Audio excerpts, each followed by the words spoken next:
The Bank of Heaven, a story of divine investment. There's a place more real than Wall Street.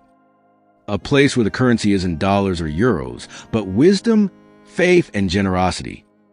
It's invisible to the eye, yet tangible to the spirit. It's called the Bank of Heaven. Jesus wasn't speaking in metaphors when he said, "Do not store up for yourselves treasures on earth, but store up treasures in heaven." This wasn't poetic language. It was a spiritual reality. The kingdom of God has its own economy, and those who understand it can invest, withdraw, and reap eternal rewards. The Bank of Heaven operates on divine principles. It doesn't follow the rules of this world. Its foundation is built on wisdom, faith, and generosity. These are the currencies that matter. These are the deposits that count. So how do you invest in this heavenly system? First, through sincere giving. Give, and it will be given to you. When you give to the poor, the widows, the orphans, or support the work of God, you're making a deposit into your spiritual account. Second, through service in the kingdom. What you do for the least of these, you've done for me. Every act of love, whether preaching in a forgotten village or sweeping the church floor, is recorded in heaven. Nothing is wasted. Third, through prayer and fasting. When your Father sees what is done in secret, He will reward you. These invisible deposits generate spiritual dividends.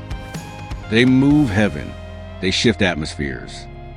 But just like any bank, you can't withdraw if you haven't deposited. To make a spiritual withdrawal, you must walk in faith. Remember His promises. Ask according to His will. There are obstacles too, things that block your account. Unfaithfulness, greed, hidden sin, hypocrisy in service. These are spiritual viruses that corrupt your balance.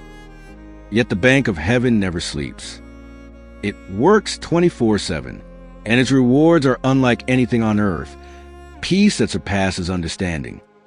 Joy that cannot be stolen. Love that heals the deepest wounds. And eternal crowns of glory. So today, make a decision.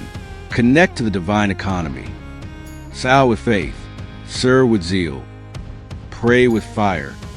Let your spiritual deposits begin to produce supernatural harvests. Give generously, even if you don't have much. Serve passionately in a church, a ministry, or wherever God has placed you. Pray fervently, knowing that heaven is listening. And as you do, remember this. True wealth is not found in the vaults of men, but in the heavenly chambers of the Father. When you build according to heaven, the earth must align. The kingdom of God has its own economy, and those who participate in it will never be ruined.